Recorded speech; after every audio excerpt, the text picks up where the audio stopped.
1997 sai de cena para dar lugar a uma nova etapa, novos sonhos, outros projetos, mesmo que seja de concluir aqueles que não demos conta. Um recomeço de qualquer forma. E por que não? Hora talvez de um rápido olhar atrás, fazer as contas, fechar o balanço. É para isso que estamos convidando você, para rever momentos marcantes deste ano que vai embora. Mas no nosso balanço não importa chegar à conclusão de que o ano foi bom ou ruim. Vamos fazer deste último olhar a 97 o princípio de uma certeza, a de que 98 será melhor.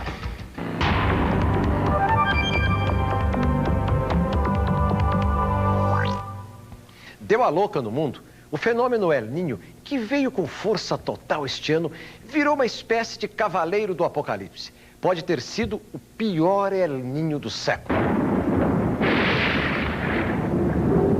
Haja adrenalina. Tornados arrastam tudo por onde passam, só que estes foram criados por computador. Na vida real, o menino do clima foi mais impiedoso. Quem nasceu há quase 200 anos deve estar vendo o mundo de ponta cabeça. Tartarugas que desovam nesta praia perderam milhares de ovos com a mudança das marés. As águas do Pacífico subiram 5 graus acima do normal. E a lógica da natureza mudou. Inundações. Tempestades de areia. Ondas alarmantes de frio. Tornados e tufões além da conta.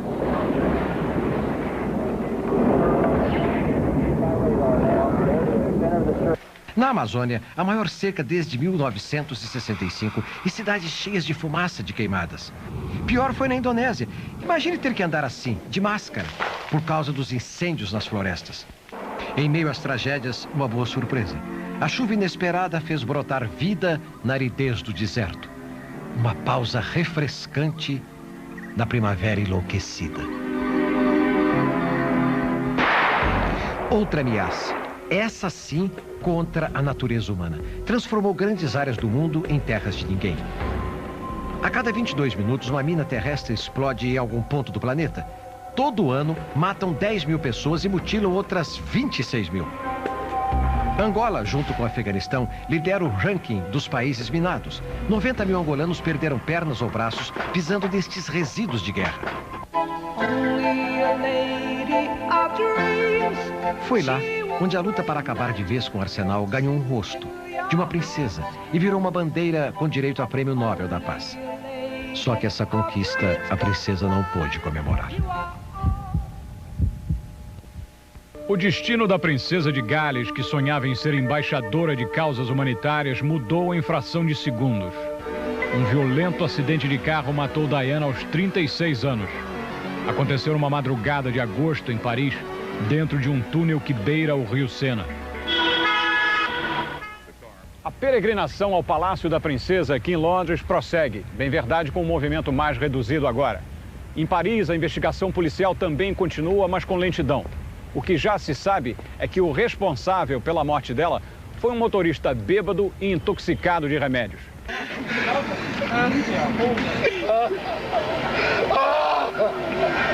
O mundo se chocou com a morte dela.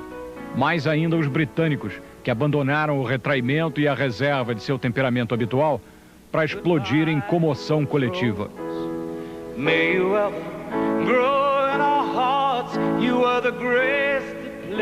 Sofreram de público pelas ruas e se sentiram ofendidos pela indiferença da família real, que nem ao menos suspendeu as férias na Escócia.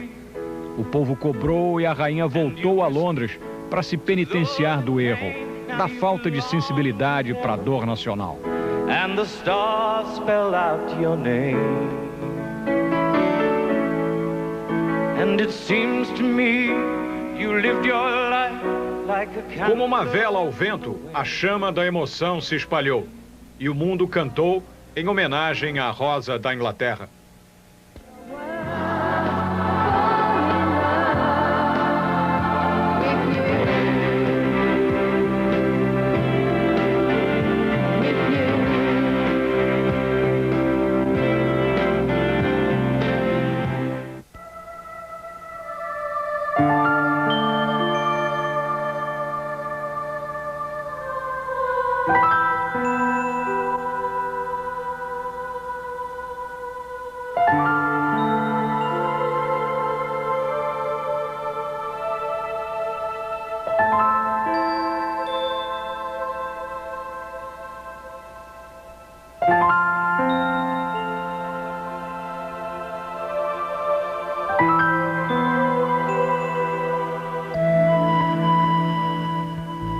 pequena Teresa, meio escondida sob o sari branco, viveu sempre ao lado dos pobres.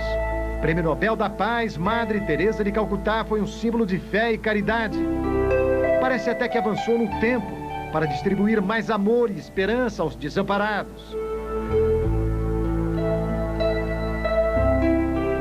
Quase centenário, Frei Damião foi aclamado como santo pela gente pobre do Nordeste. Era seguido em todos os lugares por uma multidão, mesmo na hora da agonia. Uma demonstração de religiosidade coletiva só vista antes entre os fiéis de Padre Cícero. O sertão vai virar mar, dá no coração. Onde hoje há água neste pedaço da Bahia, antigamente era o sertão do líder messiânico Antônio Conselheiro, fundador de Canudos. O massacre do arraial de fanáticos, como era visto pelo exército, entrou para a história há 100 anos.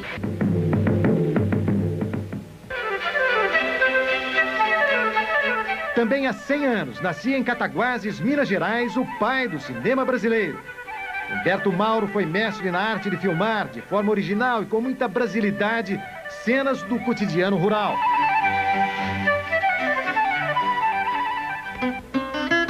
A velha guarda também fez festa.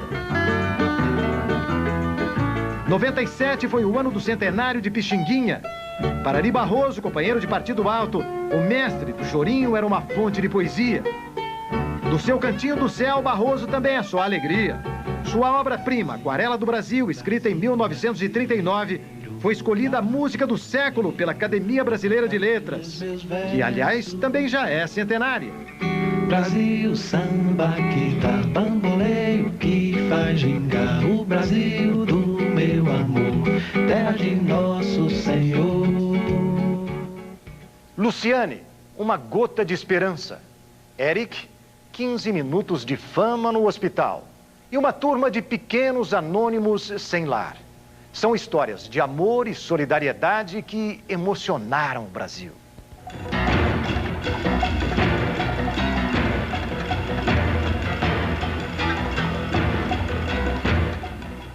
A epidemia foi como uma página triste, sem cor, na vida desta menina.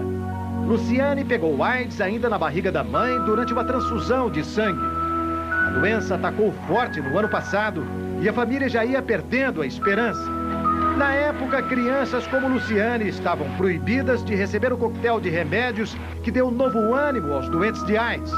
Mas a justiça autorizou e o efeito foi rápido. Hoje, com 12 quilos a mais, Luciane é o retrato da própria vida. Faz tudo que uma menina de 10 anos gosta de fazer. Eu brinco, estudo, converso, só. E dança. E danço. Bota a mão no joelho, dá uma baixadinha, vai mexendo gostoso, balançando a mãozinha, bota a mão no joelho.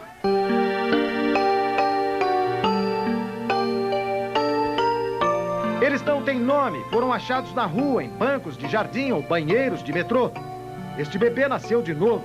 Ia direto para o triturador do caminhão de lixo, não fossem esses 3 anjos da guarda. Os garis encontraram o menino num saco plástico. Começou a mexer, eu falei, pô, será que tem um cachorrinho aqui dentro, um gatinho vivo? E fizeram o que a mãe, a doméstica Célia dos Santos, deixou de fazer. Levaram o bebê são e salvo para o conforto de uma cama quentinha. O Eric é energia que nunca acaba. Um problema é que detesta beterraba. Por essa, o Eric não esperava. Preso a uma cadeira de rodas, recebeu no hospital um presente do grupo Songs of Love. Uma música feita só para ele, que fala do seu jeitinho e das vontades mais secretas. Legal. E o que você gostaria de dizer para eles? Obrigada.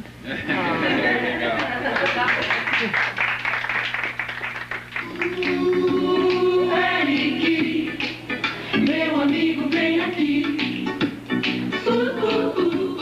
Eric, meu amigo, vem aqui. No próximo bloco, a visita do Papa ao Rio de Janeiro e o avanço do Sem Terra.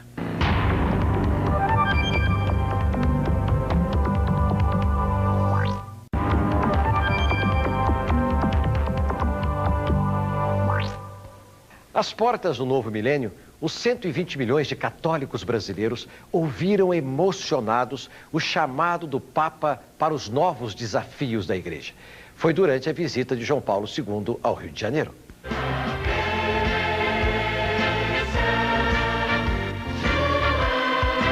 Se Deus é brasileiro, o Papa mostrou que, além de carioca, sabe surpreender.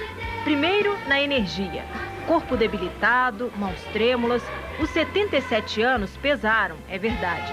Principalmente para quem cumpriu no Rio uma maratona de mega encontros em clima de festa popular.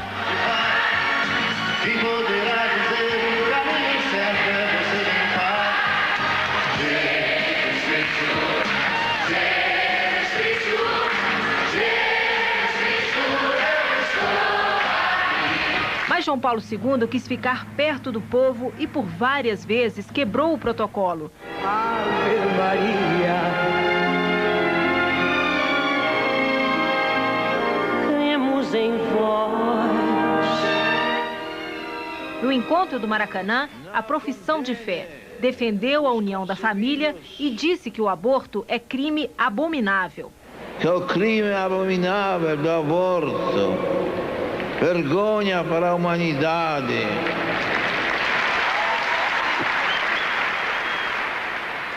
A visita do Papa esse ano ao Rio também foi marcada pelo tom político. João Paulo II fez um discurso firme contra as desigualdades sociais no Brasil. Foi diante do presidente Fernando Henrique Cardoso. João Paulo II criticou a distribuição injusta da riqueza e chamou a atenção para os conflitos no campo e o direito à terra. O apelo do Papa faz sentido. Em 97, a questão da terra no Brasil mudou muito pouco. O governo dizendo que fez o possível. Os sem terra reclamando e ocupando. E os conflitos se sucedendo. Entre números ainda incertos de mortos e feridos, ganharam destaque 2 incidentes no Paraná. As imagens da invasão da fazenda Borborema por sem terra armados, em que um segurança foi executado. E a prisão e tortura do fazendeiro Ney Minardi junto com seus guardas. Os sem terra também tiveram suas vítimas. E onde não houve violência, sobrou injustiça. Seu maior líder, José Rainha, foi condenado por homicídio no Espírito Santo, num julgamento que ficou marcado pela parcialidade. Ficou parecendo que os jurados decidiram pressionados pelo medo. Afinal, os sem terra que no início do ano reuniram milhares de miseráveis numa marcha a Brasília, provaram ser o movimento social mais organizado do país. Para muita gente, assustador. Para falar a verdade, fazendeiros e sem terra foram vítimas. Vitoriosa mesmo foi uma mulher. Sem emprego, a militante sem terra enfrentou críticas e até mesmo o desprezo do MST para ficar sem roupa. Débora Rodrigues pousou nua, ganhou dinheiro e fama. Tudo que a gente faz na vida, a gente tem que ter alguém que discorde, porque senão isso iria ficar sem graça, né?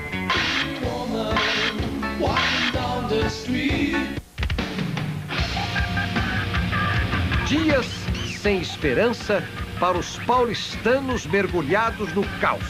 A ponte dos remédios rachou e o trânsito ficou sem saída.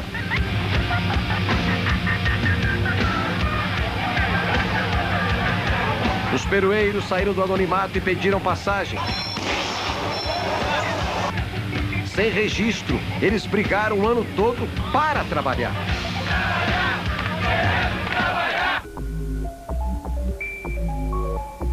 No país de desdentados, a dentadura virou símbolo do real. O frango foi o herói do real, depois foi o iogurte. Agora eu acho que é a dentadura.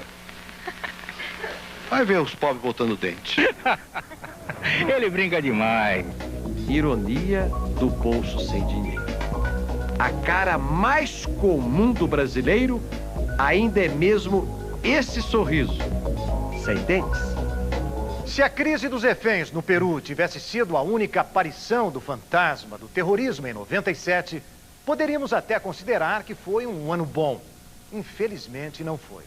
Eram 4 horas da tarde quando uma forte explosão sacudiu as imediações da mansão do embaixador japonês em Lima. depois dela, muitas outras. Soldados, tiros e câmeras de TV. O mundo todo assistiu ao vivo a uma das operações de resgate mais espetaculares de que se tem notícia. Em 30 minutos começou a retirada dos sequestrados. Uma hora depois, a vitória. Um refém, 2 soldados e todos os 14 guerrilheiros do movimento revolucionário Tupac Amaru mortos. Era o fim de 127 dias de impasse. O presidente peruano Alberto Fujimori desfilou nas ruas como um Rambo latino, comemorando o sucesso da operação.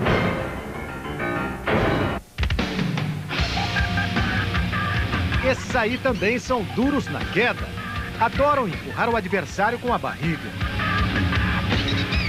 O duelo de barrigudos, quem diria, um esporte tradicional na Inglaterra. Barricada também na pista. O trem de pouso falhou e o avião teve que fazer essa aterrissagem forçada. Foi um susto daqueles, mas ninguém ficou ferido.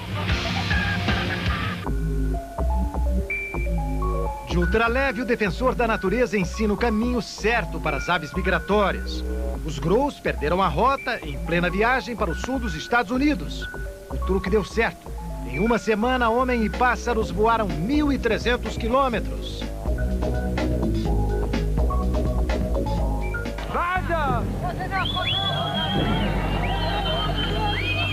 Do outro lado do mundo, o desvario do soldado judeu Noah Friedman inaugurou já em 1º de janeiro mais um ano de medo no Oriente Médio. Ele abriu fogo contra palestinos numa feira em Hebron, ferindo dezenas de pessoas. Pretendia, na verdade, atingir um acordo de paz que devolvia a cidade aos palestinos. Ponto para o ódio. Em fevereiro, 30 mulheres árabes presas em Israel foram libertadas. A brasileira Lamia Manouf, filha de palestinos, era uma delas. Condenada à prisão perpétua, cumpriu 10 anos. Lamia foi cúmplice do marido no assassinato de um soldado judeu. Livre, retornou ao Brasil, onde reencontrou a família e a filha de 11 anos. Ponto para a paz.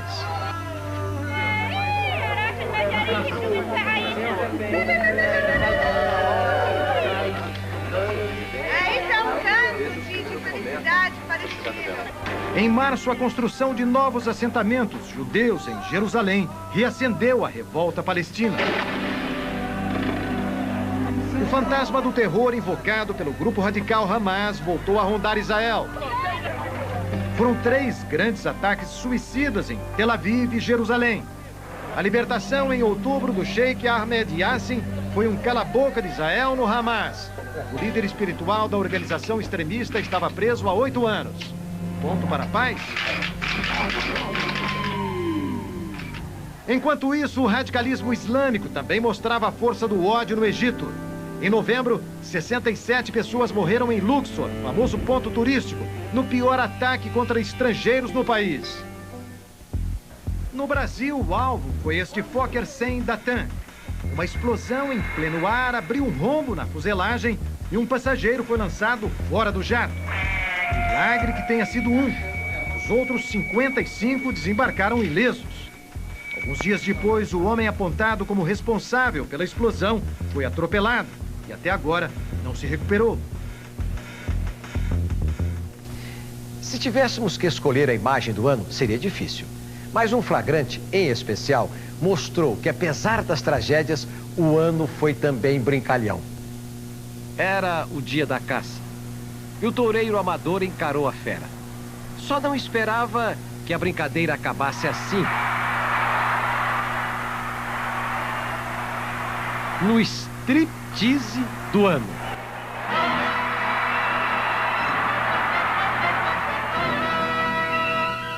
Esses aí mal tiveram tempo de pensar. A montanha-russa deu pânico e a turminha ficou 2 horas vendo o mundo de cabeça para baixo. Perdas para que te quero. Em Amsterdã, chamar a polícia ficou demodê.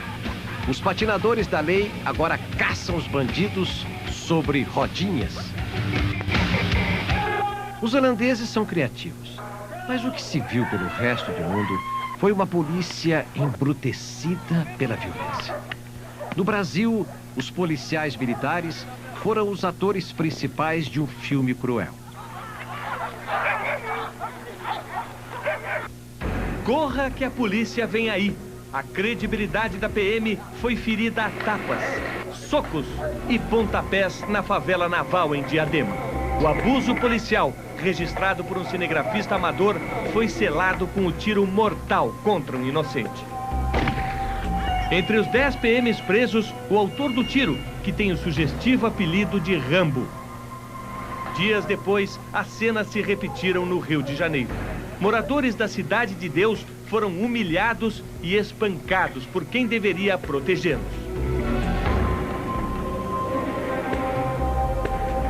...72 espancamentos, 44 homicídios, dezenas de prisões. Estatística de crimes cometidos por bandidos? Não. Este é o saldo dos crimes praticados só por PMs paulistas em 97. O despreparo de muitos policiais transformou esta área, conhecida como Fazenda da Juta, aqui na zona leste de São Paulo, num palco de guerra. 3 sem-teto foram baleados e morreram na hora. Já ficou provado que as balas partiram de armas dos policiais, mas nenhum deles foi preso até hoje. Crimes envolvendo policiais militares se tornaram comuns em 97. O caso do garoto Ives Ota, sequestrado e morto com 2 tiros na cabeça, revoltou o Brasil. 2 PMs estariam envolvidos no assassinato.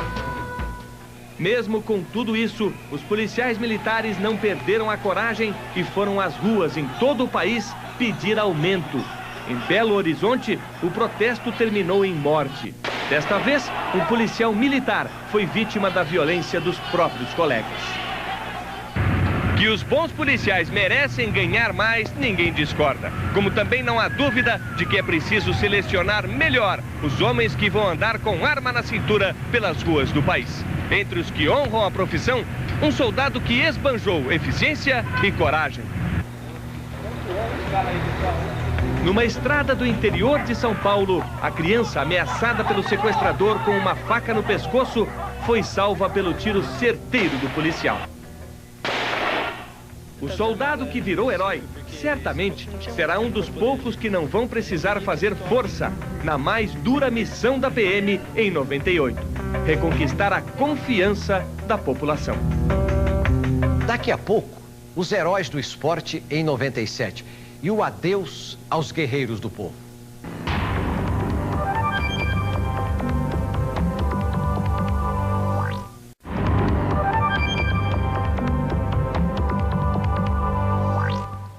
Foram 30 anos de espera. Depois do mistério das ossadas, enfim, um funeral digno.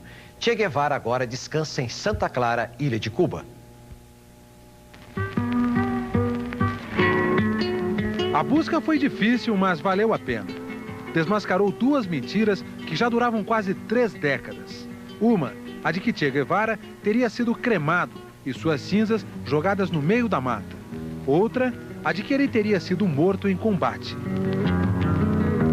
Na verdade, os corpos de Che e mais 6 guerrilheiros foram atirados numa vala comum ao lado do cemitério de Valle Grande, no sudeste da Bolívia.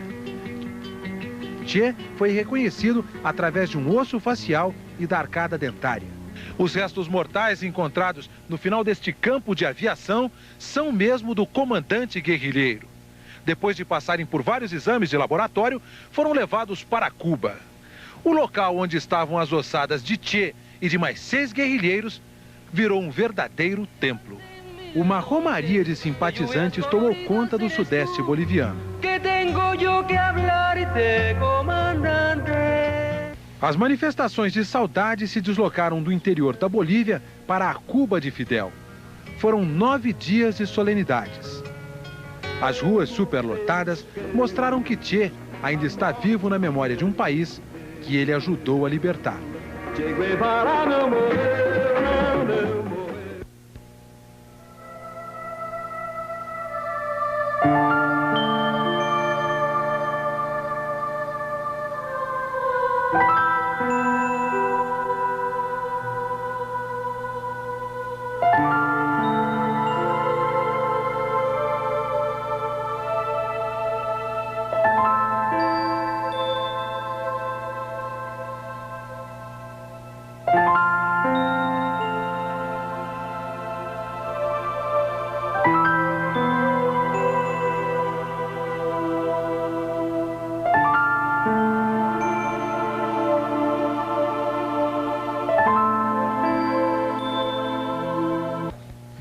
Homens que lutam por uma causa costumam ser reconhecidos como heróis. E no esporte não é diferente. Brasil não é só verde, anil e amarelo. Um garoto e sua raquete em Paris.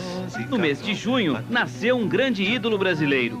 Depois de uma campanha arrasadora, o catarinense Gustavo Kuerten venceu o espanhol Sergi Bruguera na final do Aberto da França em Roland Garros, um dos 4 torneios do Grand Slam, o mais importante circuito de tênis do mundo. Beau champion. O garoto das águas. O ano também foi do iatista Robert Scheid, medalha de ouro na Olimpíada de Atlanta. Ele conquistou o tricampeonato mundial em outubro no Chile e confirmou que não tem adversários na classe laser. Um fenômeno. Os garotos da bola. A seleção brasileira sub-17 virou o jogo contra o favorito, o time de Gana, e ganhou o Mundial da categoria na Malásia. A molecada levantou pela primeira vez a única taça que o futebol brasileiro ainda não tinha. Ele já é quase gente grande, mas ainda parece um garoto. Ronaldinho conquistou o mundo. A FIFA elegeu o atacante como o melhor jogador do planeta em 96, vencendo gente consagrada como o EA e Alan Shearer. Ronaldinho era paixão nacional na Espanha, foi ser paixão nacional na Itália e é a verdadeira paixão nacional dos brasileiros. Foi ele! Ronaldinho! Nem tudo no esporte, porém, funcionou assim, com louros e vitórias. O país do futebol tremeu quando a corrupção entrou em campo.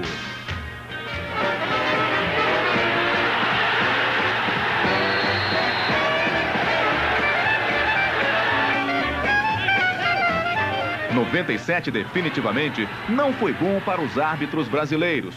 Foram tantos erros que tiraram jogadores e técnicos do sério.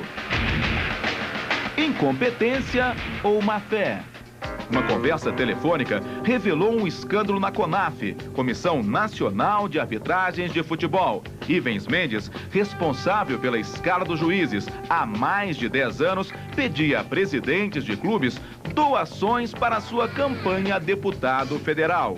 Em troca de uma ajuda no apito, o presidente do Atlético Paranaense, Mário Celso Petralha, ofereceu R$25 mil. O presidente do Corinthians, Alberto Dualib, falou em 100 mil. Os 3 cartolas foram punidos pela CBF, mas o Campeonato Brasileiro terminou com mais erros dos homens de preto. Incompetência ou má fé? Mas nenhum dos escândalos de 97 ficou tanto tempo no noticiário quanto o da chamada máfia dos títulos públicos. Foram 7 meses de investigações e muita briga política. O escândalo dos precatórios, que revelou fraudes na emissão de títulos públicos, acabou com apenas um punido. O governador de Alagoas, Divaldo Suragi, renunciou pressionado por uma rebelião policial motivada por atrasos dos salários. O dinheiro que faltou na folha de pagamento alagoana sobrou no bolso de doleiros, corretores, banqueiros e políticos. O prejuízo aos cofres públicos foi estimado em 6 bilhões de reais. O relator da CPI responsabilizou, além de Suragi, os governadores de Pernambuco, Miguel Arraes, de Santa Catarina, Paulo Afonso, o ex-prefeito de São Paulo, Paulo Maluf, e o atual, Celso Pitta. Mas o relatório final foi modificado e a CPI dos precatórios terminou mesmo em pizza. Festejamos o fim da CPI e o nosso relatório com um churrasco. O relatório dos outros vai ser festejado numa pizzaria. E já que ninguém pagou o pato, o frango também entrou em cena. A dobradinha Maluf Pitta foi novamente posta sob suspeita, no caso conhecido como Frango Gate. A Prefeitura de São Paulo comprou frango sem licitação de uma empresa que pertence à mulher de Maluf. Valor da operação, R$1,5 milhão de reais. Pouco se comparado aos precatórios, mas como diz o ditado, de grão em grão, frango pra que te quero. Quem fez a festa foram esses sortudos. O caminhão empacou e o motorista vendeu a carga a preço de galinheiro. 90 centavos cada ave, com direito a ovos de brinde. Festival de abacaxis em Brasília.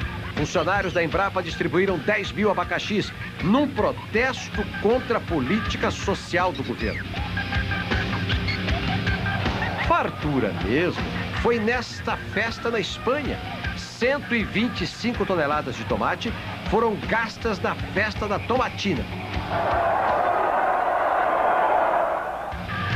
Aqui, pisar no tomate é sinônimo de diversão.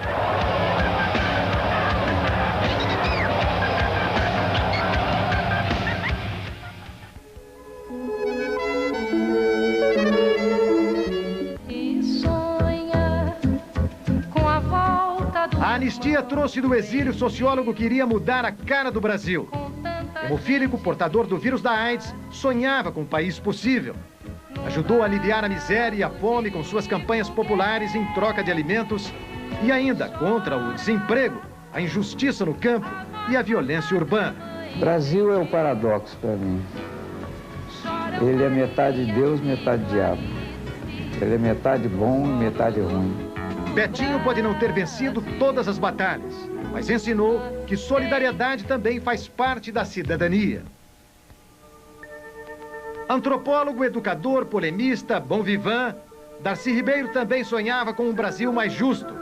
Foi ministro, senador, fundou uma universidade e escreveu livros. Um dia desabafou. Tentei alfabetizar as crianças. Não consegui. Tentei salvar os índios. Não consegui. Mas meus fracassos são minhas vitórias. Detestaria estar no lugar de quem venceu. No próximo bloco, um olhar sobre a economia e o fim trágico de dois ídolos da música.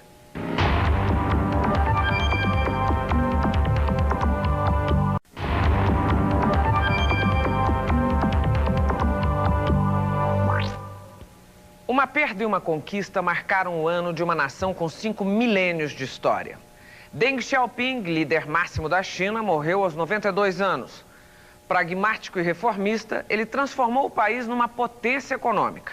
O pequeno imperador, como era chamado, não pôde participar de uma festa que uniu 200 milhões de chineses. A retomada da ilha de Hong Kong, depois de 156 anos de domínio britânico. Um momento histórico que eu pude testemunhar como enviado especial pelo SBT Repórter. No centro de convenções especialmente construído para a data, desce a bandeira inglesa e sobe o novo símbolo de Hong Kong. 156 anos, 1.862 meses, 55.860 dias, mais de 6 milhões de minutos, um para cada habitante dessa cidade que volta a ser chinesa.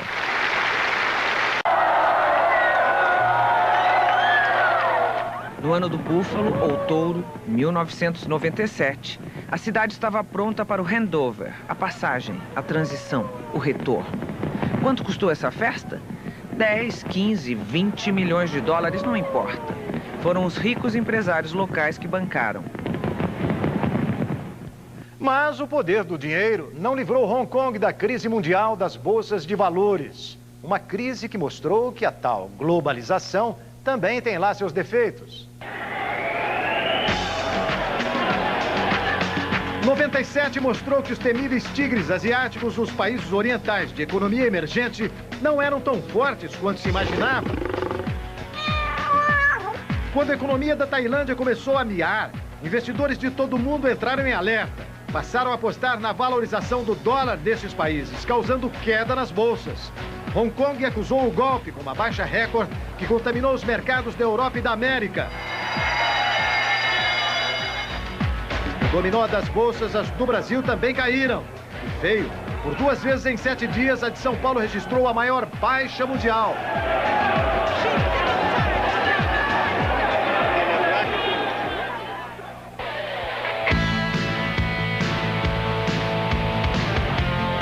Foram 3 anos de lua de mel, com o real e a inflação baixa. O pobre encheu o carrinho de supermercado e a mesa. A classe média viajou e comprou no exterior como nunca.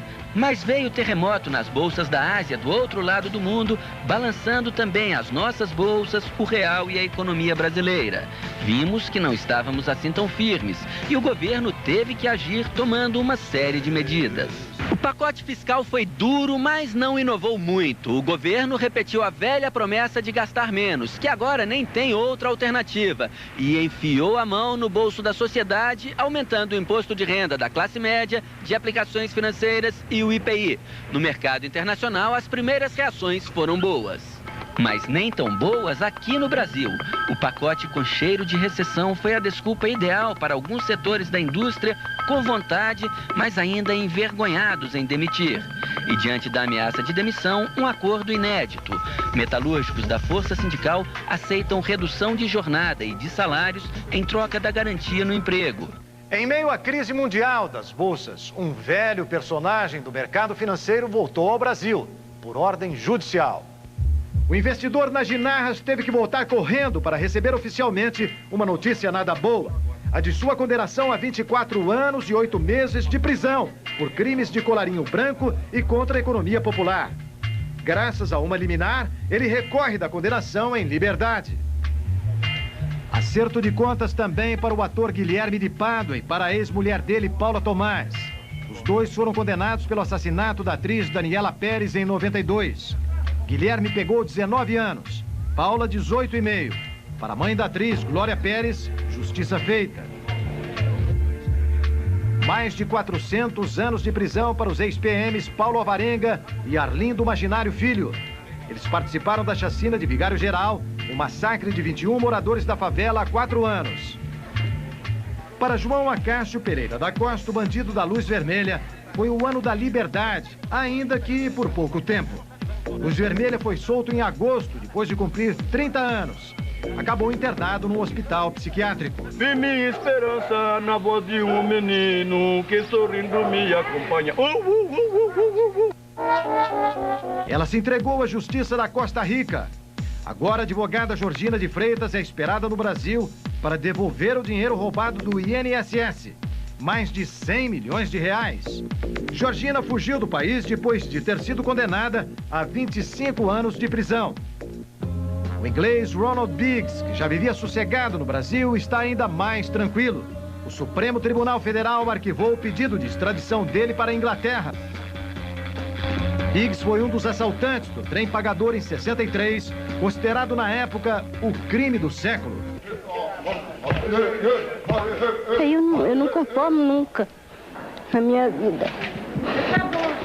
Quem ainda espera pela justiça são 5 rapazes que queimaram vivo o índio pataxó Galdino Jesus dos Santos, quando dormia num ponto de ônibus em Brasília. Um deles, menor, foi beneficiado com a pena de liberdade assistida. Os outros aguardam o julgamento presos.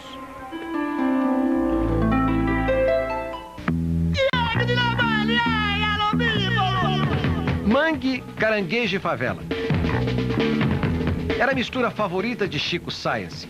O swing do mangue, que começou em Olinda, fez os mais conservadores torcerem o nariz. Chico, aos 30 anos, estava no auge da criatividade. Um acidente de carro silenciou o músico.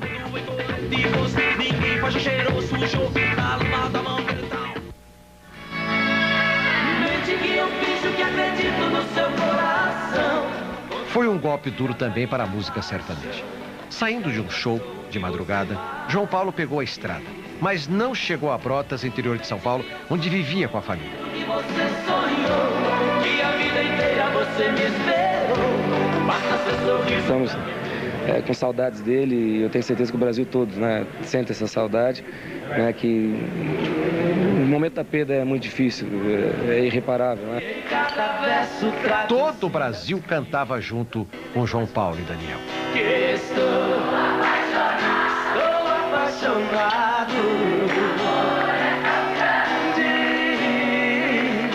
Que estou apaixonado e só penso em você a todo instante.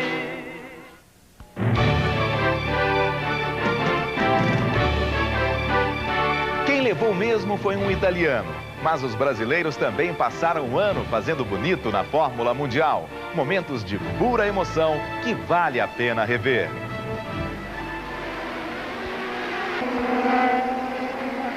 O italiano Alessandro Zanatti achou um novo jeito de festejar suas vitórias.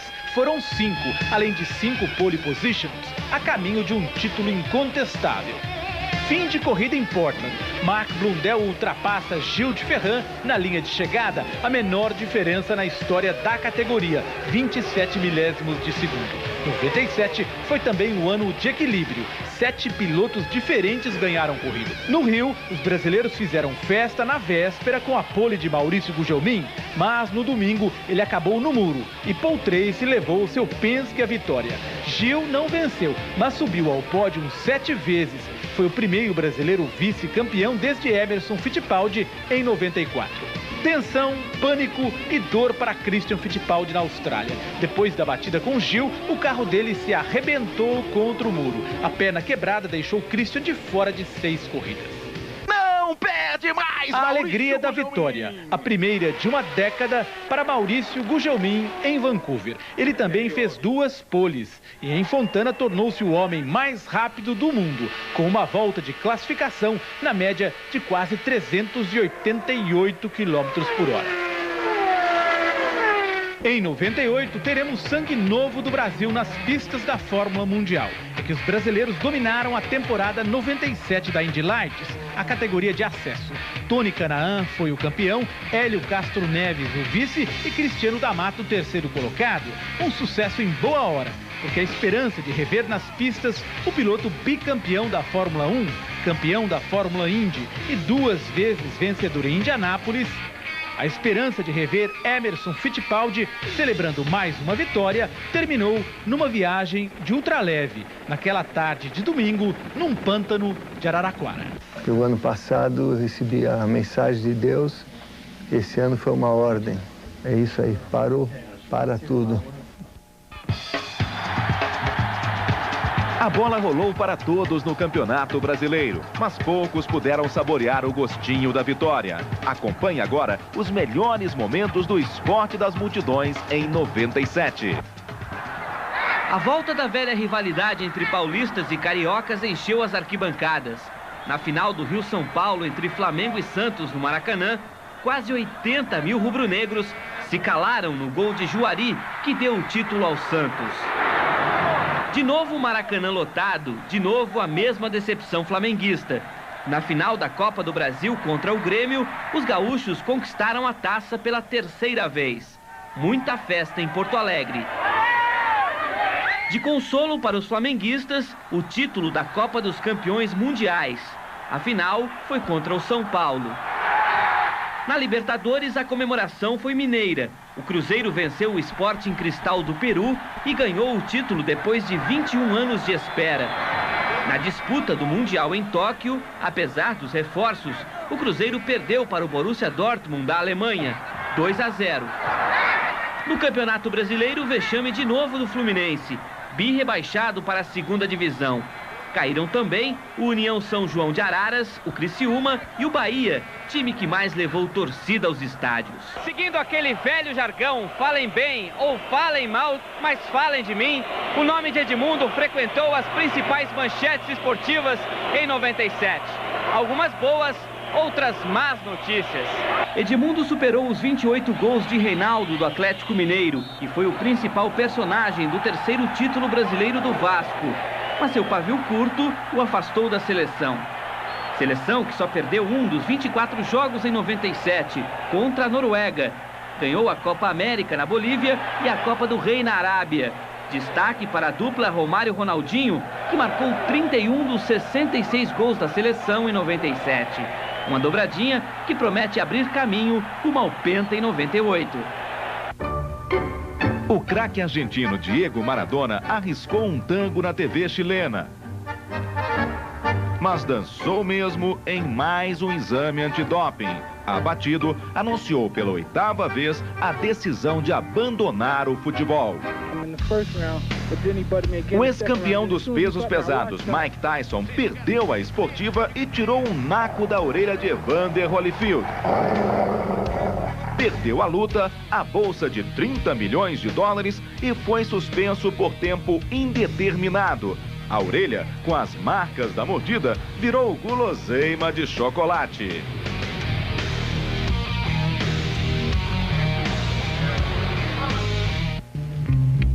Shaquille O'Neal subiu a mangueira no Rio de Janeiro para mostrar a força do basquete norte-americano. Força até demais.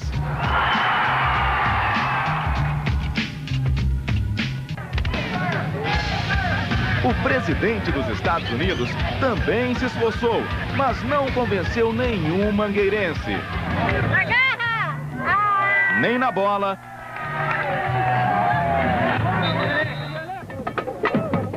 e nem no samba. E o Rei Pelé entrou para a corte da rainha. No jantar de gala em Londres, o atleta do século ganhou uma homenagem especial de Elizabeth II. Foi nomeado Cavaleiro Honorário do Império Britânico. E a rainha que receba o meu beijo. Em instantes, as imagens da visita ao planeta vermelho e a mais nova preocupação ética da humanidade, a clonagem de seres vivos.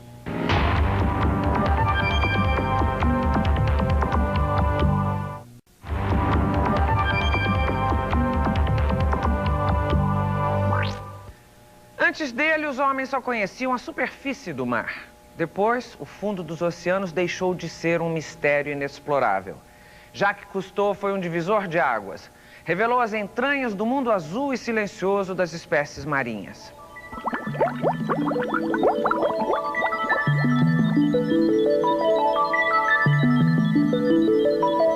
Agora ele pertence a esse mundo silencioso, um mundo que se tornou eloquente por sua exuberância através do olhar curioso e apaixonado de Cousteau.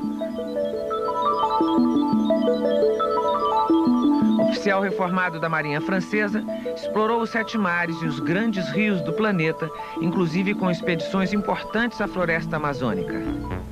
Ajudou a criar o Aqualung e a câmera subaquática, 2 ferramentas que, ao lado do navio Calypso, fizeram várias gerações acompanhar extasiadas a série de TV O Mundo Submarino de Jacques Cousteau, exibida pela primeira vez em 1975. Seu trabalho difundiu consciência ecológica antes mesmo que virasse um modismo politicamente correto.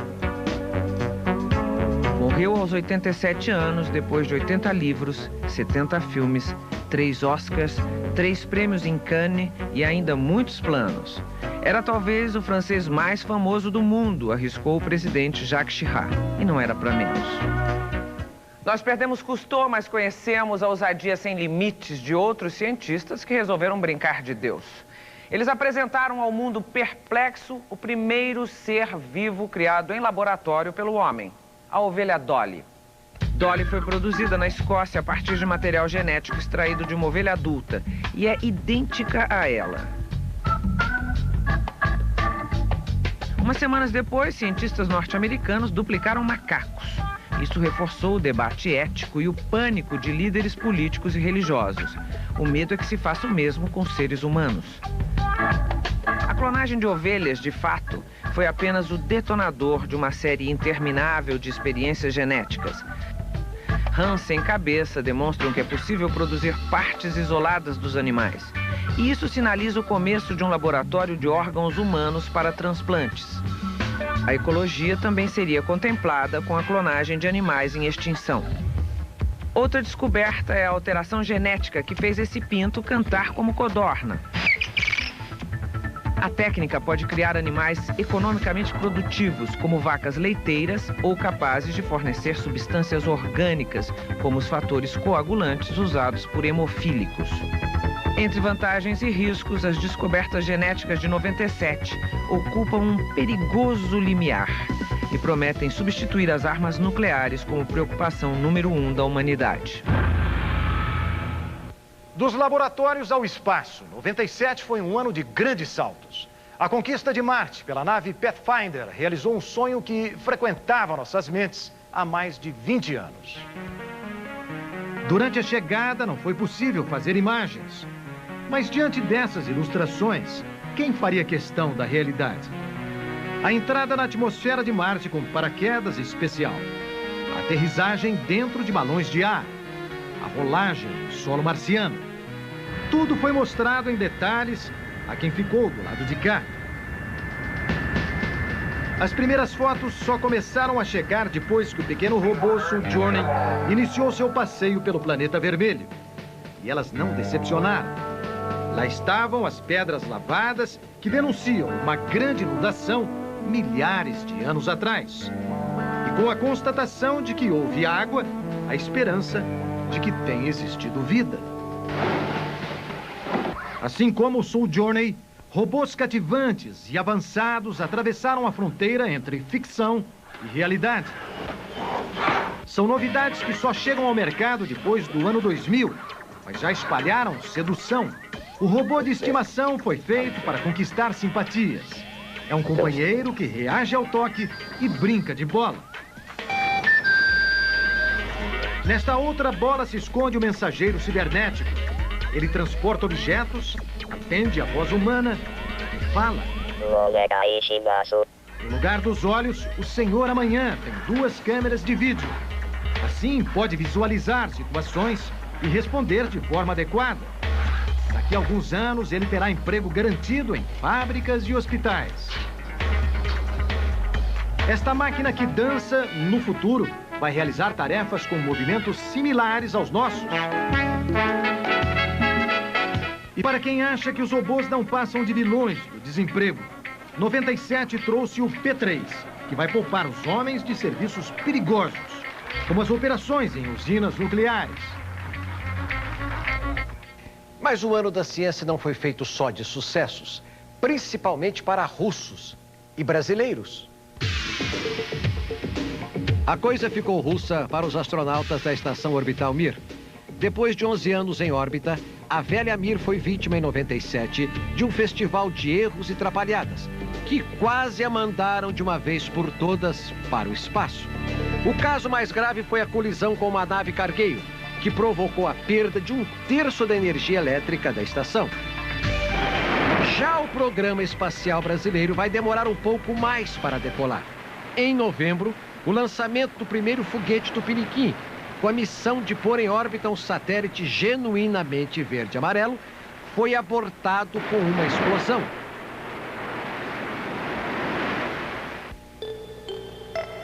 Em 97 foi o ano do primeiro funeral coletivo no cosmos. Este foguete levou ao espaço cápsulas com as cinzas de 24 pessoas. Entre elas, Timothy Leary, o guru da geração hippie. Em terra, o carro supersônico quebrou a velocidade do som. Turbinado com o motor de um jato Phantom, virou um bólido no deserto. Mais de 1.100 km/h de verdadeira ousadia. A Lua, que já não é mais mistério para os cientistas, se despediu de 97 meio às escondidas. Foi o último eclipse lunar do milênio. Também tivemos neste ano o raro espetáculo da passagem de um cometa. Para alguns, prenúncio de mudanças. Para outros, mensageiro das boas e das más notícias. O cometa Hale-Bopp passou a mais de 160 mil km/h.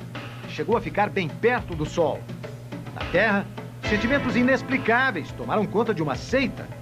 E nos Estados Unidos, todos os seus integrantes cometeram suicídio. Nas mensagens de despedida, disseram que foram inspirados pelo cometa. Por sorte, o Hale-Bopp só volta a passar perto de nós daqui a 2.400 anos. Antes disso, temos um mundo de conquistas a fazer. Conquistas irradiantes, como as imagens do Sol captadas pelo telescópio Hubble. Conquistas fascinantes como o nascimento dessas estrelas.